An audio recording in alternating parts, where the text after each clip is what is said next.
সব বুঝে গেছি, কুস্তি লাগার আগেই তো কুস্তির ফলাফল বের হয়ে গেছে। এইবার কি করা যায়? সাহাবীরা কয়, নবী গো, দুজনকে অনুমতি দিয়া দেন গো নবী, একজনকেও রাখা যাবে না। আল্লাহর নবী তখন দুজনকে অনুমতি দিয়া দিলেন। দুনো ভাই যুদ্ধে যাবার অনুমতি পাইয়েই তারা তো মহা খুশি, বদরে যাবার জন্য যুদ্ধের ময়দানে রওনা দিয়া দিল। এইদিকে আল্লাহ পাক রব্বুল আলামিন বদরের ময়দানে আবু জাহেল সাঙ্গপাঙ্গ নিয়ে আগেই পৌঁছে গেল, উঁচু জায়গা দখল করে ফেলল, উঁচু জায়গা দখল করে ফেলল। আল্লাহর নবী সাহাবায়ে কেরামদেরকে নিয়ে বদরে পৌঁছলেন। উঁচু জায়গা দুশমনের দখলে, নবীজি নিচু জায়গায় অবস্থান করলেন। তাদের পায়ের নিচে হলো মাটি, আর নবীর পায়ের নিচে হলো বালু। বালুতে হাঁটা যায় না, বালুতে দৌড় দেওয়া যায় না। উঁচু জায়গা থেকে মারতেও সুবিধা, দুশমন সর্বদিক দিয়ে প্লাস পয়েন্ট। ওরা যুদ্ধের অনুকূলে, আর নবীজির পরিবেশটা হয়ে গেছে প্রতিকূল পরিবেশ। পায়ের নিচে বালু, দৌড় দেওয়া যায় না, আবার নিচু থেকে উপরে মারতেও কষ্ট, দুশমনে উপর থেকে মারতে সোজা। আল্লাহর নবী সারাটা রাত তিনি তাবুতে আল্লাহর কাছে কানলেন, ইয়া হাইয়ু ইয়া কাইয়ুম। রমজান মাস, রমজান মাস, বাইরে বদরের যুদ্ধ, 17 রমজান। আল্লাহর নবী, রহমতের নবী, সারাটা রাত তিনি কানলেন, ও মালিক, আজ প্রমাণ হবে আগামীকালকের যুদ্ধে এই জমিনে তোমার গুণগান চলবে কি চলবে না, তোমার বন্দেগী চলবে কি চলবে না। আল্লাহ এর প্রমাণ হবে আগামীকালকের যুদ্ধে। আল্লাহর কাছে কান্দেন, চোখের পানি জড়ায় জড়ায় তিনি কাঁদতেছেন। আবু বকর সিদ্দিক রাদিয়াল্লাহু তাআলা আনহু রাত 12টায় নবীর তাবুতে ঢুকলেন। ঢুকে দেখেন আমার আপনার নবী, মায়ার নবী, তিনি উপরে হাত উঠায় তিনি কাঁদতেছেন, দাড়ি বেয়ে বেয়ে পানি জমিনে পড়তেছে। 2টা বাজে তিনি ঢুকলেন, ঢুকে দেখেন নবী তখনও কান্দেন। সেহরির টাইম, আল্লাহ নবী তখনও কান্দেন। আল্লাহ পাক জিব্রাইল আমিনকে বলে, জিব্রিল যাও তাড়াতাড়ি আমার বন্ধুর কাছে যায় হাজির হও, যায় বলো বদরের যুদ্ধে আমি আল্লাহ আমার বন্ধুকে সাহায্য করব। জিব্রাইল আমিন এসে বলে, নবী গো, হাত নামান, আগামী কালকের যুদ্ধে বিজয় আপনার। আল্লাহু আকবার। আমি জিব্রাইল যুদ্ধে নিজে অংশগ্রহণ করব। 1000, 3000, পরম্পরা 5000 ফেরেশতা আল্লাহ আকাশ থেকে বদরের মাঠে নামাইবেন, আর আমি জিব্রাইল হব ফেরেশতাদের কমান্ডার। আল্লাহু আকবার করেন। আমি জিব্রাইল হব ফেরেশতাদের কমান্ডার। আল্লাহ নবী কথা শোনা মাত্রই নবীজি হাসলেন, আনন্দ করলেন, আল্লাহর কুদরতি কদমে সাজদা দিলেন। ফজরের পরে আল্লাহ পাকের সাহায্য শুরু হয়ে গেল। মুষলধারে বৃষ্টি নাজিল হলো, এমন বৃষ্টি, এমন মুষলধারে বৃষ্টি নাজিল হলো। এই বৃষ্টির কারণে পরিবেশ মুসলমানের পক্ষে চলে আসলো। কেমনে? কয় কেমনে? বৃষ্টির কারণে দুশমন ছিল উঁচু জায়গায়, পাহাড়ের এরকম উঁচু জায়গায় ছিল দুশমন। এই বৃষ্টির কারণে হয়ে গেছে এই পাহাড় পিছলা। কি হয়ে গেছে? পায়ের নিচে মাটি হয়ে গেল পিছলা। আর বৃষ্টির পানি পাইয়া মায়ার নবীর পায়ের নিচে ছিল বালু, সাহাবায়ে কেরামের পায়ের নিচে ছিল বালু, হাঁটা যাইতো না, দৌড় দেওয়া যাইতো না। বৃষ্টির পানি পাইয়া এই বালু হয়ে গেছে আরামদায়ক। এক মুষলধারে বৃষ্টির দ্বারা যুদ্ধের পরিবেশ মুসলমানের পক্ষে চলে আসলো, আর দুশমনের বিপক্ষে চলে গেল। ভাইরা, বন্ধুরা, যুদ্ধ শুরু হয়ে যাবে। 2 ভাই মুআজ আর মুআওয়াজ দুজন যুদ্ধের ময়দানে যাইয়া একজন আর একজনকে কয়, ভাইয়া আমরা তো ছোট মানুষ, বেশি কাম করতে পারবো না, আমরা কাজ করবো একটা, টার্গেট লন আপনি একজন রে। বড় ভাই বলতেছে, তুই কারে টার্গেট নিবি? ছোট ভাই কয়, শুনেছি বদরে নবীর চির দুশমন আবু জাহেল আসছে। ও ভাইয়া, আমার তো মন বলে আজকে বদরের যুদ্ধে আমরা 2 ভাই আবু জাহেল রে টার্গেট নিব। আরেকটু জোরে আল্লাহু আকবার। আহাদুল লাইসা কামিসলি সামাদুল লাইসা কাফাদলি লিমানিল মুলকু তুগুই তু সাজাওয়ার খুদাই তো খুদাওয়ান্দ ইয়ামিনি তো খুদাওয়ান্দ ইয়াসারি তো খুদাওয়ান্দ জামিনি তো খুদাওয়ান্দ সামাই তো রহিমি তো করিমি তো সামিঈ তো বসিরি তো মুইদ্দি তো মুদিল্লি তো মালিকিল আরশি বাজাই বরি আজ খুরদন ও খুফতন বরি আজ তুহমতে মরদন বরি আজ বিম উমিদি বরি আজ রঞ্জ বালাই। আল্লাহু আকবার। আমার ভাইরা বন্ধুরা, এখন আবু জাহেল কে চিনবে কিভাবে? বুখারী শরীফ জিলদ সানি কিতাবুল মাগাজি আব্দুর রহমান ইবনে আউফ রাদিয়াল্লাহু তাআলা আনহু কে এক ভাইয়ে ডাক দেয়, ইয়া আম্মি আরিনি আবা জাহেল, ও চাচা জান আবু জাহেল কুন্ডা একটু চিনা দেন। আব্দুর রহমান ইবনে আউফ রাদিয়াল্লাহু তাআলা আনহু কয়, এ বেটা ভাতিজা তুই কস কি? আবু জাহেল রে দিয়া তুমি কি করবা? কয় চাচা আমরা দুই ভাই সিদ্ধান্ত নিয়েছি, আজ বদরের ময়দান হয় আমাদের একদিন নতুবা আবু জাহেলের একদিন। আল্লাহু আকবার। হ্যাঁ যুবক, হ্যাঁ মুসলিম যুবক, কোন গেইমে তুমি পড়ে রইছো? কোন গেইমে? তোমার মতোই দুইজন বালকের ঘটনা শুনো, শুনো। তোমার মতো যুবক বালকদের রক্তের সাগর পাড়ি দিয়া আজকে তুমি ইসলাম পেয়েছো, ঠিক কিনা? জোরে কও। তোমার মতো বালকগুলির কুরবানির দ্বারা আজ তুমি ইসলাম পেয়েছো, যে ইসলাম মোবাইলে গেম খেললে খেললে ধ্বংস করতেছো, যে ইসলাম আজ তোমার দ্বারা কুরবানি হচ্ছে। আর নবীর যুগের বালকরা ইসলামের জন্য কোরবানি হয়েছে, আর এই যুগের বালকগুলির কাছে ইসলাম কোরবানি হইতেছে। কি হয়ে গেল? কিভাবে আশা করবা? কিভাবে আশা করবা বিজয়ের? এখনো নাফ নদীর পানি তোমার মুসলিম ভাইয়ের রক্তের সাক্ষী হয়ে আছে। কাশ্মীরের জমিন মুসলমানের রক্তের সাক্ষী, গুজরাটের জমিন মুসলমানের রক্তের সাক্ষী, চীনের উইগর কান্নার আওয়াজে আকাশ বাতাস ভারী, দুশ্মনের জিন্দান খানায় তোমার মুসলিম বোনের কান্নার আওয়াজ আর আর্তনাদ, সে আওয়াজ কি তোমার কানে লাগে না? কি আওয়াজ কি ভাসে না? একটু কি দিলে সাড়া দেয় না? একবারও কি তোমার জাগে না যে আর না একটু পরিবর্তন হওয়া দরকার? আর কত কান্নার আওয়াজ শুনবো? এভাবেই যদি দিন চলতে থাকে সেদিন বেশি দূরে নয়, মায়ানমারের হালত বাংলার জমিনও হবে। এইভাবেই যদি আমাদের দিন চলতে থাকে গুজরাটের অবস্থা বাংলার জমিনে হবে, উইগরের হালত তৈরি হয়ে যাবে। দুশ্মন খাপ ধরে আছে তোমার আমার চোখের সামনে কলিজার টুকরো সন্তানকে জবাই করার জন্য, মাকে জবাই করার জন্য, বাংলার মাটি রক্তে লাল করার জন্য দুশ্মন উৎপাতে আছে। এখনই সময় আল্লাহকে খুশি করো, এখনই সময় আল্লাহর গায়বী মদদ সাথে আনো, নতুবা চোখের পানির বদলে রক্ত ঝরবে, তবু আল্লাহর গায়বী মদদ আসবে না, আল্লাহর সাহায্য আসবে না, আল্লাহর সাহায্য আসবে না। কারণ আমরা আল্লাহকে কঠিনভাবে নারাজ করে ফেলেছি, কঠিনভাবে নারাজ করে ফেলেছি।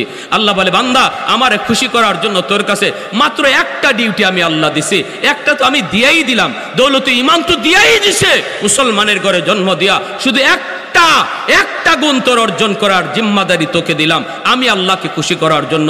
সেটা হলো আমার বয়ে গুনাহগুলি সার, আমার বয়ে গুনাহগুলি সার। লাতারকু যাররাতিন মিম্মা নাহাল্লাহু আফজালু মিন ইবাদাতিস সাকালাইন।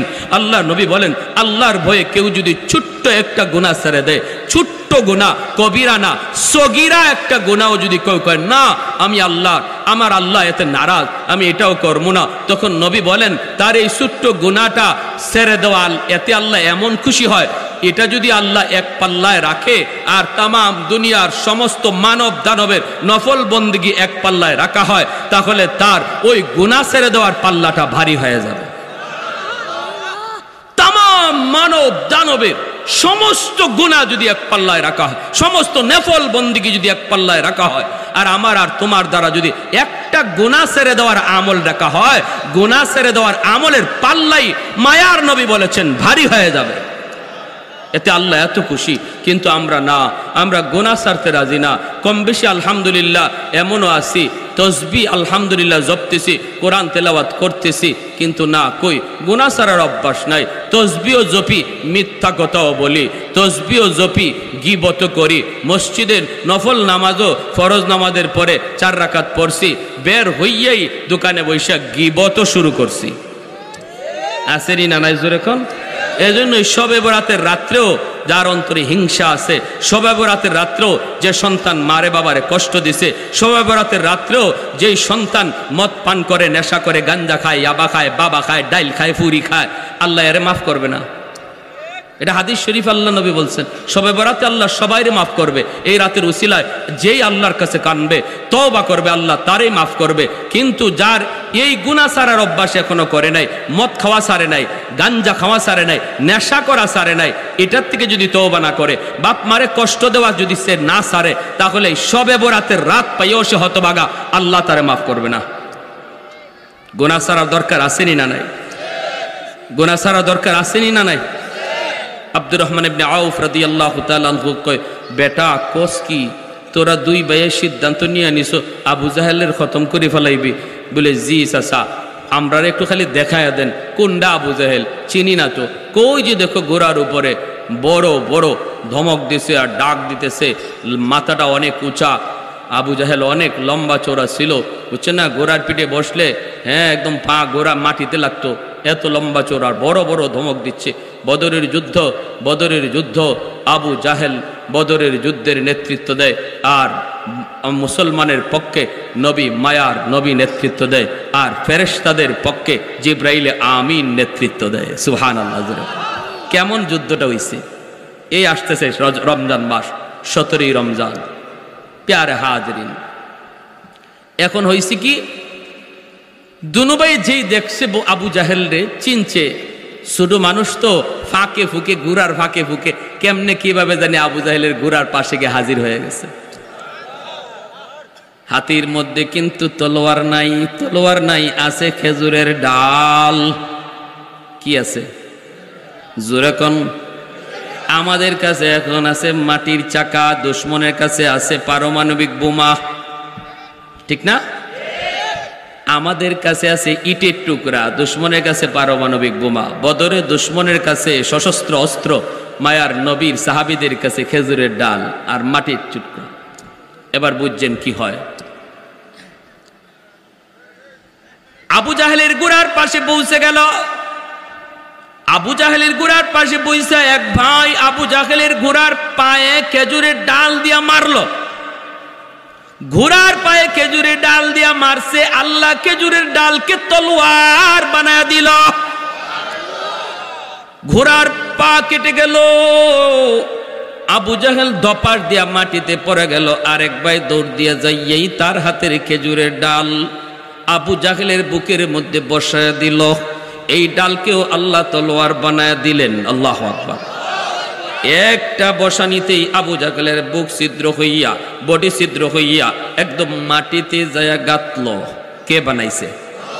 কে এই ক্ষমতা দিছে? কে বানায় দিছে? আমি মারবো মাটির চাকা, দুশ্মন বাড়বে পারমাণবিক বোমা, মাঝখানে আল্লাহ পাক পারমাণবিক বোমারে হেস্তনস্ত করে আমার শক্তি বাড়ায় দিবে কে? আরো জোরে, আরো জোরে। যদি আমি আল্লাহকে সাথে রাখি, ঠিক কিনা? যদি আমি আল্লাহকে খুশি করি, এই চিন্তা যদি অন্তর থেকে বাদ দেই, কে আমার সাথে আছে, কোন দেশ আমার পাশে আছে, এই চিন্তা অন্তর থেকে বাদ দাও। আমার সাথে আল্লাহ আছে কিনা এই চিন্তা যদি মাথায় রাখো, কে আমার উপরে খুশি এই চিন্তা অন্তর থেকে বাদ দাও। আল্লাহ আমার উপরে খুশি কিনা এই চিন্তা কলিজায় ঢুকাও, তাহলে দুশ্মনের হাতে যত পাওয়ার থাকুক না কেন, আমার পাওয়ারের বিজয় হবে। করাইবে কে? আরেকটু জোরে বলেন কে? খেজুরের ডাল তলোয়ার বানায় দিলেন আল্লাহ। আবু জাহেলকে মাটিতে শোয়াই দিলেন। ছোট্ট দুই বালক নাম হলো মুআজার মুআওয়াজ। ওই অবস্থায় হযরত আব্দুল্লাহ ইবনে মাসউদ রাদিয়াল্লাহু তাআলা আনহু দূর থেকে তিনি তাকায় দেখলেন আল্লাহু আকবার। ঘটনা কি? এই দুই বালক দেখা যায় আবু জাহেলকে মাটিতে শোয়া দিছে। এমনি দেখা যায় আবু জাহেলের ছেলে হযরত ইকরামা রাদিয়াল্লাহু তাআলা আনহু বদরের যুদ্ধে তিনি বাবার পক্ষে ছিলেন, নবীর পক্ষে ছিলেন না, কারণ তখন তিনি মুসলমান হন নাই। বদরের যুদ্ধ বাপ বেটার যুদ্ধ, বদরের যুদ্ধ বায়ে বায়ে যুদ্ধ, বদরের যুদ্ধ বাপ চাচা ভাতিজার যুদ্ধ। আমার নবী একদিকে তিনি হলেন নেতৃত্ব দেন মুসলমানের মুজাহিদদের সাহাবীদের, আরেকদিকে নবীর আপন চাচা হযরত আব্বাস রাদিয়াল্লাহু তাআলা আনহু তিনি আবু জাহেলের পক্ষে। আবু বকর সিদ্দিক রাদিয়াল্লাহু তাআলা আনহু তিনি আমার নবীর পক্ষে। সিদ্দিক আকবরের কলিজার টুকরা সন্তান বদরের যুদ্ধে আবু জাহেলের পক্ষে, অথচ পরে তিনি কালেমা পড়ে মুসলমান হয়েছেন। এক ভাইয়ের হাতে ইসলামের পতাকা, আরেক ভাইয়ের হাতে কুফুরের পতাকা। আপন ভাই বদরে, এক মায়ের পেটের ভাই, একজনের হাতে আবু জাহেলের পক্ষের পতাকা, আরেকজনের হাতে নবীর পক্ষের পতাকা। কেমন যুদ্ধটা ছিল বদরের যুদ্ধ, কেমন যুদ্ধ! আবু বকর সিদ্দিক রাদিয়াল্লাহু তাআলা আনহুর সন্তান কই, বাবা, ও বাবা, বদরে তুমি আমার সামনে 3 বার পড়ছো মুসলমান হওয়ার পরে। ইনি বলতেছে, বাবা তুমি বদরের যুদ্ধে আমার সামনে 3 বার পড়ছো, এরপরও আমি তলোয়ার চালাই নাই। সিদ্দিক আকবর বলে, কেন? কারণ তুমি আমার বাবা, এজন্য মায়া কইরা। কিন্তু আবু বকর সিদ্দিক বলে, বাবা শুন, 3 বার তোর সামনে পড়লাম, এরপরও তুই তলোয়ার চালাইলি না। কিন্তু এইবার বাবার কথা শুন, বদরে যদি তুই একবার আমার সামনে পড়তি, আমি ফার্স্ট চান্সেই তোরে আলগা করে দিতাম। কারণ আমরা যুদ্ধ করি ক্ষমতার জন্য নয়, যুদ্ধ করি আমার আল্লাহকে খুশি করার জন্য। আমার আল্লাহর সামনে সন্তানের মহব্বত বড় নয়। सिद्दीक तेरा नाम से इस्लाम रहेगा, सिद्दीक तेरा नाम से इस्लाम रहेगा, दुनिया की सदाकत में तेरा नाम रहेगा, दुनिया की सदाकत में तेरा नाम रहेगा, फारूक तेरा नाम से इस्लाम रहेगा, दुनिया की अदालत में तेरा नाम रहेगा, दुनिया की अदालत में तेरा नाम रहेगा, उस्मान तेरा नाम से इस्लाम रहेगा, दुनिया की सखावत में तेरा नाम रहेगा, हैदर तेरा नाम से इस्लाम रहेगा, दुनिया की शजाअत में तेरा नाम रहेगा, मुआविया तेरा नाम से इस्लाम रहेगा, दुनिया की सियासत में तेरा नाम रहेगा। अल्लाहु अकबर। আব্দুল্লাহ ইবনে মাসউদ দেখতেছেন, আর এই অবস্থায় আবু জাহেলের ছেলে ইকরামা ইনিও দেখছেন। ইনি দেখেন, হায় হায়, আমার আব্বারে 2টা বাচ্চায় মাটিতে শোয়া দিল। উনি ঘোড়া দৌড়ায় দ্রুত বেগে আসলেন, আইসে একটা ভাইয়ের হাতের মধ্যে তলোয়ার মারলেন। আবু জাহেলের ছেলে হযরত ইকরামা রাদিয়াল্লাহু তাআলা আনহু বীর বাহাদুর একজন মুজাহিদ, অনেক বড় বীর, খুব সাহসী। ইসলাম গ্রহণ করার পরে অনেক যুদ্ধের নেতৃত্ব দিয়েছেন। ইয়ামামার যুদ্ধ, মুসাইলামাতুল কাজ্জাব, মিথ্যা ভণ্ড নবী যে নবীর যুগে দাবি করেছিল, সিদ্দিক আকবরের জমানায় সিদ্দিক আকবর ওই মুসাইলামাতুল কাজ্জাবের বিরুদ্ধে সেই আবু জাহেলের ছেলে হযরত ইকরামা রাদিয়াল্লাহু তাআলা আনহুর নেতৃত্বে মুজাহিদ পাঠাইছিলেন 12,000, আর মুসাইলামাতুল কাজ্জাবের অধীনে ছিল 40,000। 40,000-এর মোকাবেলায় মাত্র 12,000 সৈন্য নিয়ে হযরত ইকরামা রাদিয়াল্লাহু তাআলা আনহু জিহাদে শরীক হয়েছিলেন। পরে খালিদ বিন ওয়ালিদ রাদিয়াল্লাহু তাআলা আনহু ইনিওগে শামিল হয়েছেন, যুদ্ধে বিজয় হয়েছে। দুজন সমবয়সের বন্ধু খালিদ বিন ওয়ালিদ রাদিয়াল্লাহু তাআলা আনহু আর হযরত ইকরামা রাদিয়াল্লাহু তাআলা আনহু দুজন সমবয়সী এবং কঠিন বন্ধু, দুস্তি তাদের। একসাথে অমুসলিম থাকা অবস্থায় যুদ্ধ করেছেন, অমুসলিম থাকা অবস্থায় উহুদের যুদ্ধে দুজন কিন্তু এক পক্ষে নবীর বিপক্ষে, খালিদ বিন ওয়ালিদ আর ইকরামা দুজন। আর মেমোরি এমবি ঢুকাইবার খরচ তুই আমার টাকা দিয়ে এমবি ঢুকাইবি, ঢুকাইয়া তুই আমার ওয়াশটা আইনা দিবি দোস্ত, নে তোরে 500 টাকা দিলাম, দেখিস তুই ওয়াশটা ভুল করিস না। ঠিক আছে দোস্ত, কোনো অসুবিধা নেই। হেই 500 টাকা লইয়া ফে রওনা দিছে, ওয়াজ রেকর্ড করবে। আচ্ছা আচ্ছা ঠিক আছে, আচ্ছা ঠিক আছে। এই অবস্থায় এখন দেখা যায় রওনা দিছে। ওয়াজের মাঠে যাওয়ার আগেই রাস্তায় পুরানা বান্ধবী লাগাল পাইছে সকিনা। সকিনায় চোখের ইশারা মারতেই তার কলজা খাইরা নিছে। এখন নামে গেছে রিক্সা থেকে, নামে কে ওয়াজ আর টল। হে সকিনারে ভাইয়া গিয়া কয়, হাই হাই হাই হাই, এতদিন পরে নি দেখা, তো কি আছে? মজার মজার গল্প শুরু করছে তো করছে। বান্ধবী কয়, কিও এতদিন পরে আইলা, কিছু খাওয়াইবা না? কয়, খাওয়াইমু তো। কও কি তুমি? খারাও, আইতেছি মাতোয়াইল থেকে। গিয়া গেছে মাতোয়াইল, গিয়া টাকা দিয়া ওই যে দোস্ত 500 টাকা দিছিল মেমোরি এমবি ঢুকাইতো, ই টাকা দিয়া বান্ধবীর লাগি মিষ্টি কিনছে।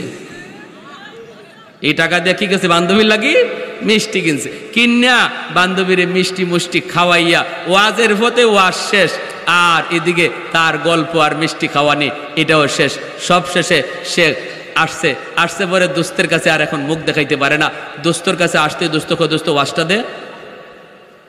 কয়, দোস্ত কেমনে তোমারে কই, শরম লাগে দোস্ত, আমি তো ওয়াজের মাঠে যাইতেই পারি নাই। কয়, কেন কি হয়েছে? কয়, আর কইও না, সকিনায় হয়ে গেছিল। কয়ার পরে কি আর পারি? রিক্সা থেকে নামে গে গল্প করলাম, কতদিনের জমানো ফেটের কত কথা, এই সব কথা কইতে কইতে আর সময় শেষ। কত টাকাটা দে। টাকা কই পাইবা? এই টাকাটা তো বান্ধবীর মিষ্টি খাওয়াইছে। এখন বলুন, তার বন্ধু খুব খুশি হয়েছে না নারাজ হয়েছে? খালি নারাজ না বেশি নারাজ? তখন যে কি কইছিল এই কথাটাই আমার মূল উদ্দেশ্য। তখন বলছিল, দোস্ত দেখ, আমি তোরে ফুঞ্জি দিলাম, ফুজিটা দিছি আমি 500 টাকা। এই ফুজিটা দিছি একটা ডিউটি পালন করতে, শুধু ওয়াজটা রেকর্ড করতে। ওয়াজ রেকর্ড করতে তোর যা এমবি লাগবে, এটা 500 টাকা দিয়ে এমবি লাগবে না, আরো কম টাকা এমবি হবে। বাকি টাকা দিয়ে তুই যদি বুট খাইতে, মুড়ি খাইতে, বান্ধবীর একটা লজেন্সও খাওয়াইতে, এত কিছু হিসাব আমি নিতাম না। তুই যদি ওয়াজটা রেকর্ড করে আমার হাতে আইনে দেয়া দিতি, আমি তোরে জিজ্ঞেস করতাম না যে বাকি টাকা দিয়ে কি করলি, ঠিক না? বাকি টাকা দিয়ে কি করলি এটা জিগাইতাম না, আমি খুশি হয়ে যাইতাম, কারণ আমার দেওয়া দায়িত্ব তুই পালন করছো। কিন্তু আমার দেওয়া ফুজি খরচ করলি সকিনার তোলে, অথচ আমার ডিউটি পালন করলি না। তুই এত বড় নিমক হারাম হইলি। নে আজ থেকে তুই তোর ফতে, আমি আমার ফতে, তুই তোর ফতে, আমার ফতে। এখন পৃথক হয়ে গেছে। এত কষ্ট পাইয়া বাজারে পরের দিন তার দোস্তরে 10 জনই পিঠায়। একজনে কয়, কি মিয়া আজকে দি দোস্তরে মারে আর তুমি সে তামসা দেখো। অন্যদিন যায় কইতে, এই মারবে পরে, আগে আমার সাথে বুঝ। এখন সে তামসা দেখো। তখন মনের জ্বালায় কইছিল, ওর কপালও আরো শনি দরকার, ওর কপালে আরো শনির দরকার। কেন কইছি এটা? মনের কষ্টে। আল্লাহ রাব্বুল আলামিন কয়, বান্দা আমি আল্লাহ যে তোরে বন্ধু ঘোষণা দিছি, এমনে এমনে না। বন্ধুত্বের দাবি আমার বদরে, বন্ধুত্বের দাবির প্রমাণ দেখাইছি উহুদে, বন্ধুত্বের প্রমাণ দেখাইছি আমি আল্লাহ হুনাইনে, ইয়ার মুখে মুথায়, সর্ব জায়গায় আমি বন্ধুত্বের প্রমাণ দেখাইছি। ঠিক আছে বান্দা, এখন আমি তোরে ফুজি দিলাম। এই চোখ আমার দেওয়া ফুজি, এই হাত আমি আল্লাহর দেওয়া ফুজি, সুস্থ দেমাগ আমি আল্লাহর দেওয়া ফুজি, সুস্থ একটা দেহ আমি আল্লাহর দেওয়া ফুজি। ডিউটি তোর একটা, আমার গোলামি। ডিউটি তোর একটা, আমার ফুজি দিয়ে আমার ডিউটি একটা, আমার গোলামি। ঠিক আছে, তুই যখন আমার ডিউটি ভুইলা গেলি, আমার ফুজি সকিনার তোলে ব্যয় করলি, দুনিয়ার রং তামাশা ভুক বিলাসিতার মধ্যে আমার পুঞ্জি ব্যয় করলি, অথচ আমার ডিউটি ভুইলা গেলি। আজ থেকে তুই তোর ফতে, আমি আল্লাহ আমার ফতে। এখন আমাদেরকে মারে, আল্লাহ দেখে, এরপরও সাহায্য করে না। কথা বুঝে আসছে? এটা কখন হয়? যখন কলিজায় আঘাত দিয়া দেয়। ঠিক কিনা জোরে কোন? যে কলিজায় আঘাত দেয়। আমরা বর্তমানে আল্লাহ পাকের কুদরতি কলিজায় আঘাত দিয়ে দিছি, কুদরতি কলিজায় আল্লাহর দেওয়া ফুজি ব্যয় করতেছি সকিনার তলে, অথচ মালিকের ডিউটি ভুলে গেছি, এজন্য আল্লাহ নারাজ। এই মুহূর্তে আমার আপনার সবচেয়ে বড় দায়িত্ব হলো মালিককে খুশি করা, ঠিক না? আরো জোরে কোন ঠিক কিনা? কেমনে খুশি করব এটি আল্লাহ এই আয়াতের মধ্যে বলছেন। মনোযোগ আছে সবার? শেষ কথাটা বলবো, কার কার মনোযোগ আছে একটু হাত উঠে আল্লাহকে দেখান। আল্লাহ তুমি কবুল করো, জোরে বলি আমিন। আর একটু জোরে বলি আমিন। হযরত চলে আসবেন আর মাত্র 15 মিনিট। 15 মিনিটে আমিও আমার মূল আলোচনাটা শেষ করে ফেলবো ইনশাআল্লাহ। ফাঁকে একটু জিকির করি, লা ইলাহা ইল্লাল্লাহ, জোরে লা ইলাহা ইল্লাল্লাহ, জোরে লা ইলাহা ইল্লাল্লাহ।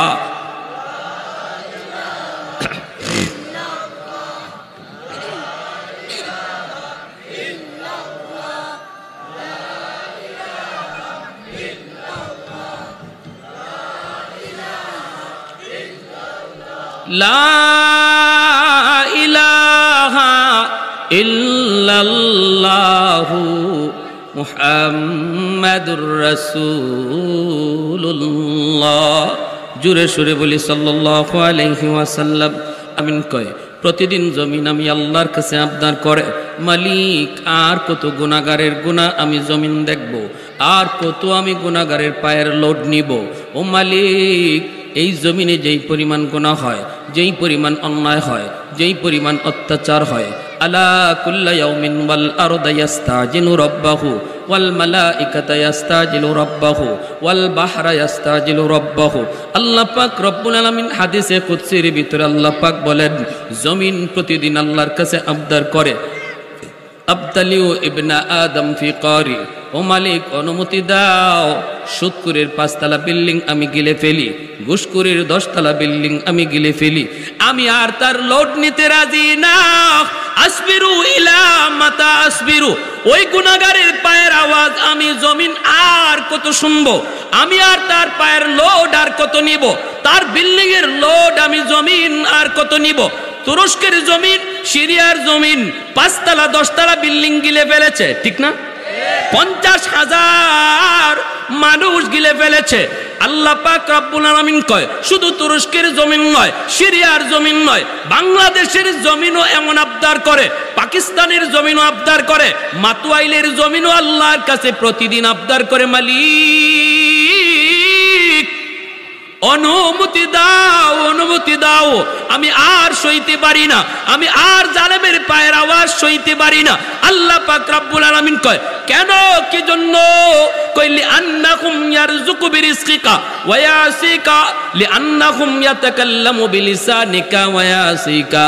আল্লাহ তোমার দেওয়া রিজিক, অথচ তোমার দেওয়া রিজিক খায় তোমার নাফরমানি করে, তোমার দেওয়া পা দিয়ে তোমার নাফরমানি করে, তোমার দেওয়া হাত তোমার নাফরমানি করে, আমি জমিন আর কত দেখব? আল্লাহ বলে, শুধু তাই নয়, এমনি ভাবে সাগর মহাসাগরগুলি প্রতিনিয়ত আবদার করে। কক্সবাজার সমুদ্র সৈকত কত আল্লাহর বান্দা যায়, আল্লাহর কুদরত দেখে সুবহানাল্লাহর জিকির করে, আর কত নাফরমান কক্সবাজার সমুদ্র সৈকতে যাইয়া গুনার আয়োজন করে, গুনার কারবার করে, গুনার কাজ করে। সাগর প্রতিনিয়ত আল্লাহর কাছে আবদার করে, মালিক আমি গুনাহগারের গুনাহ আর কত দেখব? ও মালিক, নাফরমানের নাফরমানি আর কত দেখব? অনুমতি দাও, এই গুনার কারণে জমিন নাপাক হয়ে গেছি, অনুমতি দাও, আমি পাক বানায় দেই পানি দিয়া। আল্লাহ পাক রব্বুল আলামিন কয়, রে জমিন থাম, আমি আল্লাহ দেখি এই জমিনে কেমন অন্যায় হয়, কেমন অত্যাচার হয়, কেমন জুলুম হয়, কেমন গুনাহ হয়, এরপরও আমি কেন ধরি না জানোনি? কারণ এই মানুষকে আমি আল্লাহ বড় আদর করে বানাইছি।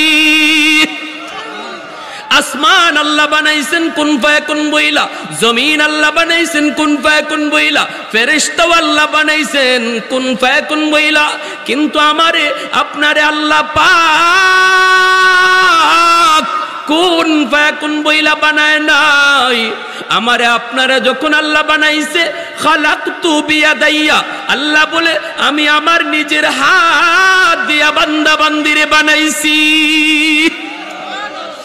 কারণ এই চেহারার মধ্যে এত দামি কপাল, ওই কপাল দিয়া বান্দা আমার কুদরতি কদমে সাজদা দিবে।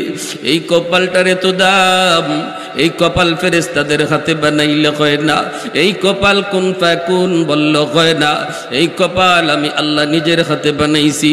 এ জমিন শুন, এখনো জমিনের ভিতরে আমার এমন কিছু বান্দা বান্দি আছে, কখন কোন জায়গায় যায় জানি দিলটা নরম করে ফেলি, কোন আলিমের কথা শুই না, কখন কোথায় জানি বৈশা দিলটা নরম করে চোখের পানিটা জড়াইয়া কাউকে শোনা না শোনাইয়া দিলে দিলে আমি আল্লাহকে শোনাইয়া তওবার নিয়ত করে বসে আমি আল্লাহ মুহূর্তের ভিতরে ওই গুনাহগারের 70 বছরের গুনাহকে আমি আল্লাহ মাফ কইরা গুনাহগুলিকে নেকি দ্বারা বদলাইয়া ওলির খাতায় নাম উঠা দেই। এজন্য তওবাকারী তওবার কারণে সাথে সাথে আল্লাহর ওলির খাতায় নাম লেখা হয়ে যায়, কারণ তার জীবনে আর কোনো গুনাহ থাকে না। শুধু গুনাহ থাকে না এমন বিষয় না রে গোলাম, শুধু গুনাহ থাকে না বিষয়টা এমন না, বরং হয় কি জানেননি? আল্লাহ পাক রব্বুল আলামিন কয় ইল্লা মান তাবা ওয়া আমানা ওয়া আমিলা আমালান সালিহা ফাউলাইকা ইউবাদদিলুল্লাহু সাইয়্যাতিহিম হাসানাত। গুনাহ যদি পাহাড় পরিমাণ হয়, তওবার কারণে আল্লাহ নেকিও পাহাড় পরিমাণ বানায়া দেয়। এজন্যই আবু বকর সিদ্দিক রাদিয়াল্লাহু তাআলা আনহু বলেছিলেন, ভাই উমর, আমি আবু বকরের মন বলে তোমার জীবনের নেকি আমি আবু বকরের চেয়ে অনেক বেশি। হযরত উমর রাদিয়াল্লাহু তাআলা আনহু বলেন, ভাই আবু বকর, এটা তুমি কি বললা? উম্মতের ভিতরে তুমি হলে শ্রেষ্ঠ, আমার নেকি তোমার চেয়ে বেশি হয় কেমনে? দলিল কি? দলিল কি? সিদ্দিক আকবর বলেন, দলিল হলো আল্লাহর কোরআনের আয়াত ইল্লা মান তাবা ওয়া আমানা ওয়া আমিলা আমালান সালিহা ফাউলাইকা ইউবাদদিলুল্লাহু সাইয়্যাতিহিম হাসানাত। আল্লাহ পিছনের গুনাহকে আল্লাহ তওবার কারণে নেকি বানায় দেয়। এ উমর, তোমার পিছনের এই গুনাহ তো আমার চেয়ে অনেক বেশি রে। ইসলাম গ্রহণ করার আগে তুমি অনেক গুনাহ করছো, গুনাহ তোমার বেশি হওয়ার কারণে তওবার খাতিরে নেকিও তো তোমার বেশি হয়ে গেছে। হযরত ওমর বলেন, ভাই আবু বকর, যদি বিষয় এমন হয় আমার জীবনের নেকি যদি তোমার চেয়ে বেশি হয়ে থাকে, তাহলে আসো আমরা জীবনের নেকি বদলা বদলি করে ফেলি। আবু বকর সিদ্দিক রাদিয়াল্লাহু তাআলা আনহু বলেন, কও কি তুমি? বলে হ্যাঁ, আসো জীবনের নেকি বদলা বদলি করে ফেলি। তবে শোনো ভাই আবু বকর, তোমার জীবনের নেকি লাগবে না, আমি উমরের জীবনের সব নেকি দিয়া দিলাম, তোমার জীবনের শুধু এক রাতের নেকি আমাকে দিয়ে দাও। সিদ্দিক আকবর বলে, কোন রাত? কোন রাত? হযরত ওমর ফারুক বলেন, সেই রাত হলো আমার মায়ার নবীর সাথে হিজরতের রাত। যেই রাতের অপেক্ষায় তুমি 40টা রাত ঘুমাও নাই, দরজার মধ্যে কান খাড়া করে রাখছো, কখন জানি আমার নবী এসে ডাক দেয়। 40টা রাত তুমি ঘুমাও নাই, আল্লাহর নবী অবশেষে আসলেন, নবীকে নিয়ে রওনা দিয়েছো। ওই সেই গারে সুর, এত উঁচু পাহাড়, এত উঁচু পাহাড়, ওই পাহাড়ের উপরে কেমন করে উঠবা? আমার নবীকে নিয়ে কেমন করে উঠবা? 3 দিন ওই গুহায় অবস্থান নিয়েছো, এত উঁচু পাহাড়ে উঠবা কেমন করে? তুমি সেই সময় আমার নবীকে পাহাড় বাইতে দেও নাই। আমার মায়ার নবীরে নিজের কান্দের মধ্যে তুইলা নিজে পাহাড় বায়া বায়া সেই গুহার কিনারায় যায় পৌঁছ। আবার সেই গুহার ভিতরে আমার নবীরে আগে ঢুকাও নাই, গুহার মুখটাতে আমার নবীরে দাঁড় করায় কইছিলা, নবী গো আপনি এখানে দাঁড়ান গো নবী, আপনি আগে ঢুকবেন না, ঢুকবো আমি আবু বকর। যদি ওই গুহার ভিতরে কোনো হিংস্র জীব জানোয়ার থাকে, ক্ষতি হয় আমি আবু বকরের ক্ষতি হোক, জীবন যায় আমি আবু বকরের জীবন চলে যাক, উম্মতের এত ক্ষতি হবে না, কিন্তু নবী গো আপনি যদি ঢুকেন আর আপনার কোনো ক্ষতি করে তাহলে উম্মত সেই ক্ষতিপূরণ কোনোদিন আর দিতে পারবে না। আমার মায়ার নবীর গুহার মুখটাতে দাঁড় করায়া তুমি নিজে যায় গুহার ভিতরে ঢুকছো, ঢুকে যতগুলি গর্ত ছিল সবগুলি গর্তের মুখ নিজের পাগড়ি ছিঁড়ে ছিঁড়া কাপড় দিয়া প্রতিটা গর্তের মুখ তুমি বন্ধ করেছ। একটা গর্তের মুখ বন্ধ করার মতো কাপড় সেদিন তোমার কাছে ছিল না রে, নিজের পা দিয়ে সেই গর্তটা আটকায় রাখছো। এই গর্তের মধ্যেই ছিল বিষাক্ত সাপ, যেই সাপ আমার নবীকে দেখার জন্য আজকে 1 বছর যাবত অপেক্ষায়। সেই সাপ তোমার পায়ের কারণে আমার নবীরে দেখতে পারে না, বাধ্য হয়ে তোমার পায়ে কামড় দিল। ও ভাই আবু বকর, ওই মুহূর্তে তোমার উরুতে আমার নবী ঘুমাইতেছেন, অথচ ঘুমের প্রয়োজন ছিল তোমার বেশি। 40 রাত তুমি ঘুমাও নাই, নিজে না ঘুমাইয়া আমার মায়ার নবীরে তুমি ঘুম পাড়াইছ।